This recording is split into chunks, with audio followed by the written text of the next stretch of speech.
So as we're talking about the language of iridology, we want to be looking at the fact that there are several languages out there when it comes to iridology. It's kind of like anybody who's ever taught iridology has created their own language. It's like, what the heck, right?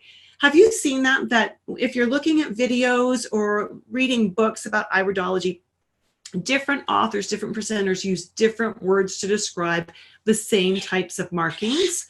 Have you ever wondered why that might be? Well, here is what we're going to talk about today, because this is an important thing. Iridology has been around, as we know it, for nearly 200 years. And when we look at that, we also know that we've had a massive change in the understanding of iridology, what markers mean, and things like that. And this research, this ongoing development has kept us moving forward. But it also has meant that as people have done new research, they have changed some of the language. Unfortunately, it means that some of the older language that was inefficient and actually erroneous has hung on and has not been purged. And so what we need to recognize is that much of the old languaging that was used to describe different markings that we see is really misleading. And it reflects a real huge lack of understanding of iridology as we know it now. So this little tutorial today is about getting you to be current. All right, in the holistic world, those of us who are herbalists, nutritionists, maybe we do body work, we're massage therapists, maybe we do aromatherapy or flower essences, we don't get to diagnose, right? That is a privilege, such as it is, that is reserved for people who have medical licenses. And one of the challenges that we face is that if we diagnose, or if we use a medical diagnosis, if a client comes in that has a medical diagnosis and we recommend therapies based on that diagnosis, we're probably going to be wrong. There's a ton of research out there that shows that even at the best clinics in the world, there's a high error rate in diagnosing. So we need to avoid putting a label on a disease process and instead consider what the imbalances are, right? So that is so, so important, because the wrong diagnosis means absolutely the wrong therapies, the wrong approaches, the wrong everything.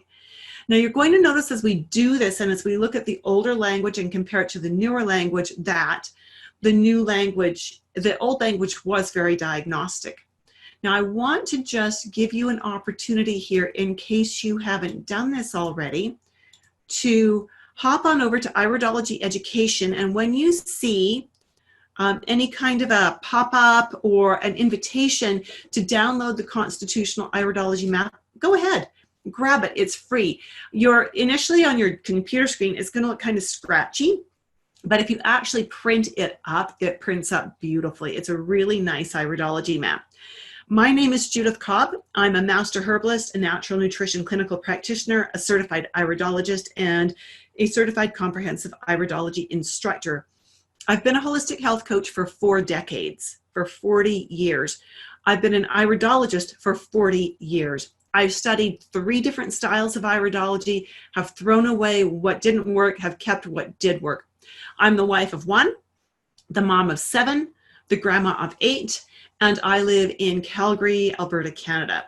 So again, hop on over to Iridology Education and grab that download. And I'd love to know, once you got that done, also where you are from. And, you know, if you've got any training under your belt, I'd love to know what you've got. I'd love to know how many years you've been in business as well. And the reason I want to know that is because I want to be able to tweak this presentation on the fly. Okay, so here we go. As we start looking at eyes, one of the first words you are going to find, and I'm just monitoring my other technology here so that I can follow for questions that might be coming in. All right, and as we look at iridology, what we're going to find is the first word that everybody learns is lesion. When we look at an iris, this is what used to be called a lesion. These flower petal shapes, these leaf shapes, used to be called lesions. Now, the definition of lesion is a region or organ or tissue which has suffered damage through injury or disease, such as a wound, ulcer, abscess, or tumor. We don't use that word anymore, because we now understand that these petal-shaped markings are inherited. They're not the result of anything that person has done to themselves. This is inherited from 3 or 4 or 5 generations back. They show us an area of potential inherent weakness. And depending on what we see happening is the wrong word. Depending on what we see inside the lacuna, depending on what we see the outline is made of, what it looks like, will determine how much attention we need to pay to it. The up-to-date understanding of this is that the iris is made up of layers of fiber stacked on top of each other. And when we see a lacuna, it is that there has been, again, an inherent alteration in the way the fiber is laying. And this is genetic. The person did not do this to themselves. This was inherited. And this is not going to change based on trauma or injury or disease. I did a full webinar on this just on Wednesday, actually, and you can go and look at that on YouTube. You'll find it on my YouTube channel, Judith Cobb Iridology Education, where we talk about how injury shows up in the iris, how physical trauma shows up in the iris. This is not the result of physical trauma or disease.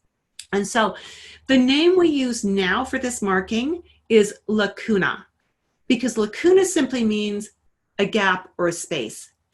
A lacuna brings our attention to a reaction field in the iris. But as with every marking in the iris, it doesn't actually tell us what's inherently wrong there. It tells us there's the potential for something to be there. So when we see the lacuna, we need to be very aware to ask the right questions and correlate things to the person's actual symptoms and history. So Joan says, I learned the older Jensen language a long time ago. Yeah, and we all did, Joan. That's exactly where I started 40 years ago as well, was with the Jensen training, because constitutional had not made it to the forefront yet. We didn't have the new language. So lesion versus lacuna. Lesion is out, lacuna is in, and our understanding has changed. This no longer means there is absolutely a disease process going on in this area or that there's been damage there. It means there is the inherent potential. Again, depending on what we see inside the lacuna and depending on what the frame of the lacuna looks like, will determine whether we need to actually pay attention to it or not. And it will teach us, combined with symptoms, combined with other things we see in the iris, what questions we need to ask our client. So we would never look at just one lacuna on its own in an iris like this. We need to be aware of the fact that we have many lacunae in this iris, and the fact that there are many, again, changes how we want to look at this one lacuna. Okay, so there's a huge amount of depth that we've added to the iris assessment. Here we have something that used to be called a sodium ring or a cholesterol ring. And this is actually not even an iris sign. This is a sclera sign. This is happening it's a corneal sign. This is happening in the cornea of the iris. And it tells us that depending on the age of the client and the age of onset, it can tell us many things. If the client is over 60 and we see this, it could be that there is an imbalance in the chemistry. It could also just be that the cornea is aging naturally and that we don't need to worry about it. So we're going to want some lab tests. We're going to want some history. We're going to send this person back to their doctor to get some information from lab work. And so when we see this, sometimes there is a correlation between this ring and the presence of cholesterol and hardening of the arteries and senility. You will have seen as well that this ring, if it was only at the very top, was often called the arcus senilis in the old language, or the arc of senility. Great, who wants to have one of those? Just saying, right? And so we don't want to use terms that number one, are diagnostic, and number two, put fear into our client. That is not a useful thing to do. We need to be informing our clients. So when we see this again, we're never going to use arcus senilis. We would use corneal arcus. So it's just an arc that's in the top of the cornea, right? And so what we know is there is some correlation, but not a super strong correlation between this marking and blocking arteries and elevated cholesterol and elevated triglycerides. We do know that this suggests that the liver is having problems metabolizing carbohydrates, and that and whether it has progressed to the level where there is actually elevated cholesterol, elevated triglycerides, and arterial blockages, we cannot tell from the eye. So rather than calling this a sodium ring or a cholesterol ring, we now call it a lipemic diathesis, a lipemic diathesis. Again, this is in the cornea. It's not actually in the iris. And it does suggest that there are imbalances in how the body works with its carbohydrates to manufacture its own fats. Okay, do you see how that's different? If you say to someone, you have a lipemic diathesis in your eye, are they going to be fearful? No, they're going to wonder what it is. And then you can come back and teach them about it and teach them about their health, particularly if they are having issues in those directions already. We used to talk about these lines that are coming around here as being stress rings or nerve rings. So F.A. Poor says, is it possible to see this rim just at the top of the iris? And she's on Instagram with us. Yes, it is. And when we see it just at the top or just at the bottom or just at the side, it is called an arcus. It's no longer a lipemic diathesis. Well, it is, but it subdivides down into corneal arcus or corneal annulus. Let's pop back one. This is a beautiful example of a corneal annulus. So it's the ring that goes all the way around.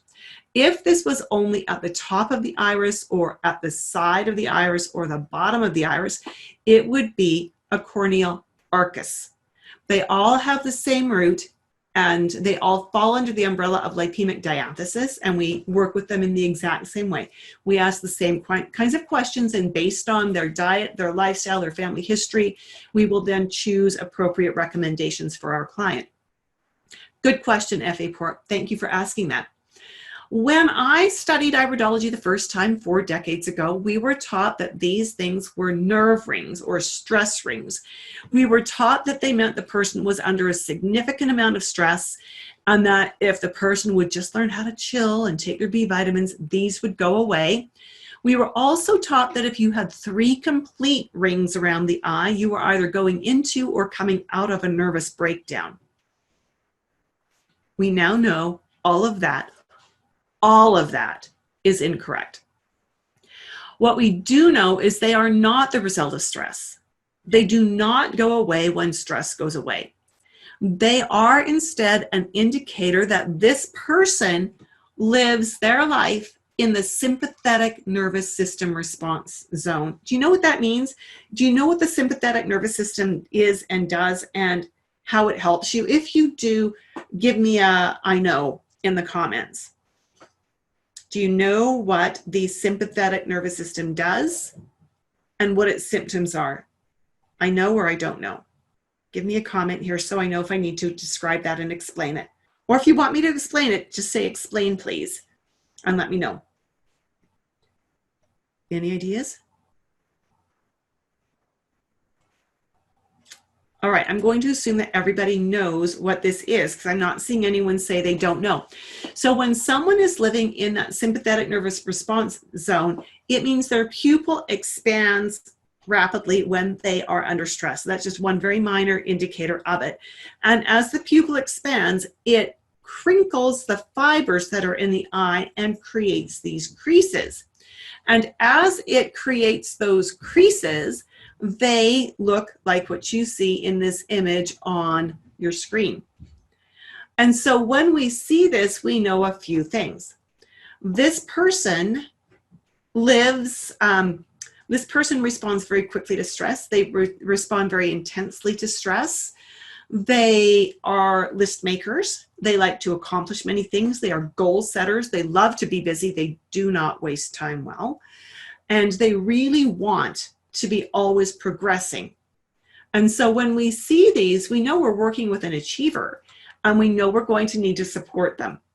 Right? When we see this, there are, depending on what their diet is like and what their lifestyle is like, there is a series of recommendations that we can make for supplements they should consider taking, for dietary changes they should consider making, and for lifestyle things they should consider doing on an ongoing basis.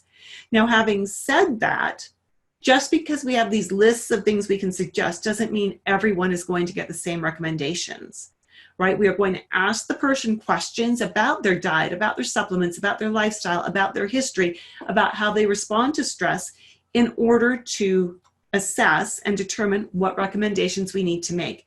Maybe this person figured out a long time ago that coffee was really bad for them, that they needed to get enough sleep, and that it really helps them if they go for a nice walk middle of the day every day. Maybe if they're doing all those things, we don't need to recommend anything else, because again, this is inherent. This is what they were blessed with, and they've got it figured out. So when we see the eyes, we are not always, and by that I mean not often, going to make a recommendation just because we see something in the eye. We need to correlate it back to the client's symptoms, back to what they're already doing in their life, and work from there. Now, we also see this thing that used to be called venous congestion. You can see there's a bit of a bluish or purplish haze coming around the outer edge of this iris, and it's actually a haze that is on the sclera, or on the white of the eye. This, we now use the term circulatory ring, but it's not always an indication that, that the circulation is sluggish because the circulation has a problem. What I've seen in my practice over the last 4 decades is that this will be more of a problem for people who have blood sugar imbalances. When we see people who tend to be hypoglycemic, when we see people who have got tired adrenal glands, where we see all the symptoms of adrenal fatigue happening, we are going to see more symptoms of the circulatory ring. And so we always want to know what their lifestyle is. So Joan says, so they never go away. And I believe, Joan, you're talking about contraction furrows, as we called them in the last image. They never go away, nor should they go away. They are a part of you. Okay, and they give us valuable information about who you are, how you're put together, how you work in this world. Hello, Love, Beauty, and Wisdom. Good to see you on Instagram. And so we always want them there to remind us to mind our manners, if you will, to do the right things for our body. Do you remember, if you've got Jensenian background, and let me just move my camera closer for my Instagram viewers, do you remember being taught that these lines were parasite lines? And that if you did a really, really good cleanse, number one, it meant you were full of parasites, and probably in your brain if it was up here. And if you did a really good parasite cleanse, these lines would disappear. Do you remember that? And so when we see that, Love and Beauty, that's you've got the gray ring around your brown eyes. Interesting, interesting. Not uncommon. You know, it's an indication of it's a potential indicator of a few things. We would need to have a conversation to figure out why you have that. Now, as we look again at these lines, we no longer call them parasite lines because they do not correlate to parasites. They are called radial furrows. Do you remember at the beginning of the presentation, I talked about how the fibers are stacked up like this? And so when we look at those fibers, if that person has a weakness in an area, we're going to see that several layers of fiber have separated. Can you see how my fingers are creating a gap in there? But several layers of fiber have separated, and when we are looking down into that gap, that is when we see the black line. Remember that irides only teach us about inherent possibilities. And so they cannot teach us about things that are not a part of our DNA. Parasites are not a part of our DNA. So to make a pronouncement based on the eyes that someone has parasites is erroneous. It's inaccurate. Unless there's actually a parasite embedded under the surface of the eye and you can see it in there, you cannot actually say the person has parasites based on what you see in their eyes. So the radial furrow, again, is simply an indication of a separation of fibers. It indicates that there may be a bit of a genetic weakness in the reaction field or in the organ reaction field in which that separation is sitting. And it may also suggest a bit of an interruption in the nervous system nerve feed to that area of the body. And so we want to be aware that while these areas do suggest an inherent weakness, they absolutely don't mean parasites. So Love and Beauty says, my mom had them also. Eye doctor told me it might be cholesterol. So it depends on what you mean, Love and Beauty, by a gray ring around my eyes. If you mean it's a grayish, bluish, purplish ring on the sclera, that's not cholesterol. If you mean it's a grayish ring that is imposed on top of the brown iris, then that is the lipemic diathesis we talked about just a few minutes ago. And there is a chance it could indicate cholesterol, but not necessarily. Do you remember learning, if you've got Jensen behind you, that these were drug spots or toxic spots, that everything in here that wasn't blue was a toxic buildup, and that we need to, you were taught that you needed to cleanse, and you could get rid of those spots and get rid of that pigment because there's only blue eyes and brown eyes and anything else is just full of garbage. Remember hearing that? I can't count how many clients I told that to at the outset and how many of them we did cleanses and special diets with for months on end and did not see even a hiccup worth of change in their eyes. So here in North America, I don't know what it's like for those of you who might be elsewhere on the face of the planet, but here in North America, people are cleanse happy. It seems to be a real badge of honor to announce that I'm full of toxins and I'm doing a cleanse. I'm going, why is that a badge of honor? How much smarter would it be to just make the necessary diet and lifestyle changes so you don't put trash in your body, so you don't ever have to do a cleanse again? Like, right? Having said that, there has been no scientific proof to validate the area that these are the result of toxins or drugs or chemical exposure. There's also no proof that these pigments can be cleansed out of the eyes. What we know about pigment is that it accumulates. It does not disperse. And it does not accumulate as the result of exposure to anything. It accumulates based on genetic inherent triggers that are giving us information. Remember, with a pigment, the color of the pigment tells us which organ is likely struggling.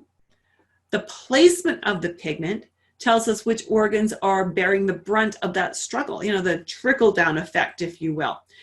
And so when we are seeing pigment, we want to do two things. Yeah, we want to support the organ whose color that is.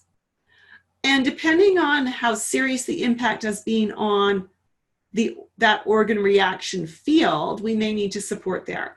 But 9 times out of 10, all we need to do is support the organ who owns this color of pigment. You're never going to cleanse these pigments out. They do not go away. I've got case studies that show that, and that show that the pigment actually accumulates over time. We also talk about what used to be called an absorption ring. So again, I'm going to move my camera closer for my Instagram viewers. And what we're looking at here, and you won't see it well on Instagram, and I apologize because we're doing a picture of a computer screen. What we see in here is right at the edge, this inner border here, there is a bit of a gray edge before we actually get to the iris itself. Now, this little gray edge is no longer called an absorption ring. It's now called an inner gray border. Okay, so pretty simplistic, right? We got that. Inner gray border. And so this is actually the correct term for this in ophthalmological terms, and it correlates to the stomach lining. It teaches us about the stomach's ability to secrete digestive juices, Doesn't teach us about absorbing nutrients. It teaches us about digesting at the stomach level. And you already know that the stomach is where you handle your protein digestion, right? Because that's where your acids are that handle your protein.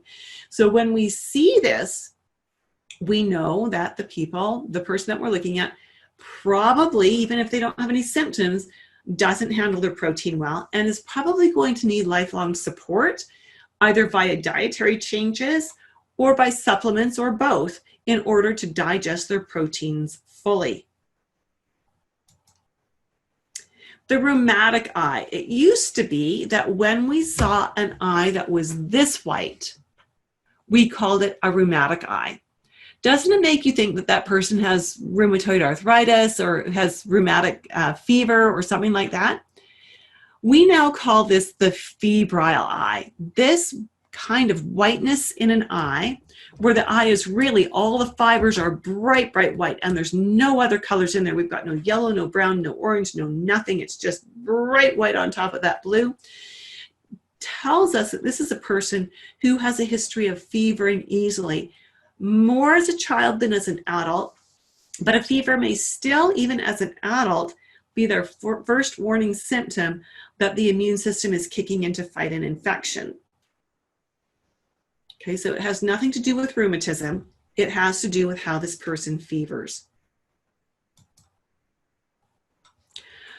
We used to call this a weak constitution. A weak constitution. Now, how would that make your day? Right? So you're looking at this, and we called it a weak constitution just because of the way the fibers are lying in this eye. And in reality, whether your fibers are densely packed or fairly straight and fairly let me do that again. In reality, whether your fibers are densely packed and fairly straight or wavy and woven and gappy shows your predisposition, not your actual condition. And so what that means is this person is a little more prone to certain kinds of breakdowns within their body structure, but it doesn't mean they have a weak constitution. When we have a person with this kind of an eye, we do the right things. We support the digestion. We give them the right kinds of nutrition. We maybe give them the right kinds of supplements. And we get them on side with taking care of their body. It doesn't need to break down. They can actually enjoy really good health and a really robust body for a long time. Now, having said that, I probably would not recommend that they engage in contact sport, right? Because they do have some of those issues that high impact could be a problem for them. But they're going to have to eat healthfully for the rest of their life. They're going to have to take the right supplements and maybe have some digestive support for the rest of their life. We used to call this a strong constitution. Now, do you see the difference in the way the fibers are sitting, comparing this one to the previous image that we looked at? See how these fibers are fairly straight? They're very densely packed. Now, we used to call this a strong constitution, and that would give people just the wrong impression. I can do anything I want and my body's going to handle it just fine. Nothing could be further from the truth. We call this now the neurogenic subtype. While this person has a body that really is very resilient and will respond well to just about any positive thing we do for it and respond without a lot of effort. We're not going to put a ton of effort into it. The fact is, people with this constitution often learn at a young age that they can party hard, they can abuse their system and get away with it. And they will get away with it for a length of time. But I would bet, and this is what I see in my office all the time, people with this type of an eye don't learn how to take care of their body. And so when they're 40 and suddenly they're starting to fall apart at the seams, they're wondering, what the heck? Why am I sick now? I've never been sick a day in my life. Well, you've earned the right. You've simply earned the right. And so while this body is inherently strong, if you dish out enough abuse over a long enough period of time, it will collapse. So these people often want everything to be just so. They want things to be quite perfect. They want to be in control. They want peace and calm. And that's why we call them neurogenic.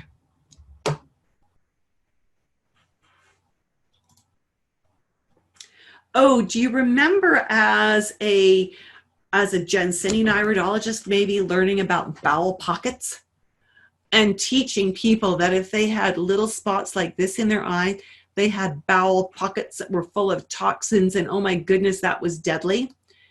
We now know that we cannot confirm whether that's true or not. These little areas do suggest there is a slightly weak constitution in that part of the bowel wall. But again, it really depends on what your client has done with their body.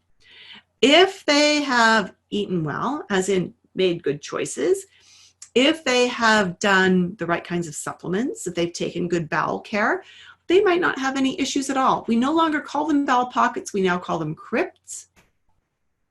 Crypts, because we don't know exactly what's going on there. We know what the inherent potential is, but we cannot diagnose that problem. They would need to have a colonoscopy to assess that properly. The autonomic nerve wreath, this ring that comes around here used to be called the autonomic nerve wreath, or the ANW. It is now called the collarette. The collarette gives us so much more information than just about the nervous system. It actually teaches us about the balance between the sympathetic and parasympathetic nervous system.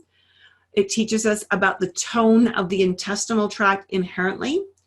And if this ring is pigmented, we can gain insight into how other tissues are being affected as well. So this gives us a lot of information about so much more than just the nervous system. The lymphatic rosary versus hydrogenoid subtype. So we used to call this the lymphatic rosary. These little dots coming around the edge. We now call this the hydrogenoid subtype. And our understanding of this is that this suggests that this person may have an inherent predisposition towards having challenges moving their lymphatic fluid properly. So we cannot look at the eye and say, oh my goodness, your lymphatic system is totally stagnant. We haven't got that clue. I just worked with a client yesterday who has swollen lymph glands. She is a lymphatic iris, beautiful clear lymphatic iris with a little bit too much of an over-acid predisposition and a very clear hydrogenoid subtype. She also now, for the first time in her life at the age of 28, has swollen lymph glands, but she's had a very, very active lifestyle. And so we are trying to work with that lymphatic system to get it to drain and to get things moving properly so that those lymphatic nodes can actually come down again. Remember, though, that the swollen lymph nodes are an indication that the body is fighting something. And so the purpose here is not just to get the nodes down, it's to help the body fight and win and come back into a good, healthy, homeostatic balance, right? And so we want to be aware that with this kind of a person, there may be some issues with the lymph nodes and a few other things, but it's not a guarantee that there will be. Not everybody who is the hydrogenoid subtype has obvious lymphatic challenges. All right, so we've covered quite a few of the different words, not all of them, but quite a few of the different words that are used in modern iridology. So again, just inviting you to hop on over to iridology.education to opt in for a downloadable constitutional iridology map. You'll see that pop up on some of the pages, or scroll down to any of the pages, and you should see, or many of the pages, haven't got it on every page, many of the pages, particularly the pages that talk about classes, and you'll be able to download that. Also, just a heads up that the next session of Confident Nutritionist Dynamic Iridology will be starting on October 7th, and there will be information starting to come out about that towards the end of August. So I look forward to sharing that information with you as soon as it's ready. Have a fabulous day, and thank you so much for being with me. I've appreciated it, and I've had a ton of fun. I hope you have maybe gained some new insight into iridology, how it works, and what some of the differences are between older iridology and modern iridology. Have a fabulous day. Talk soon. Bye for now.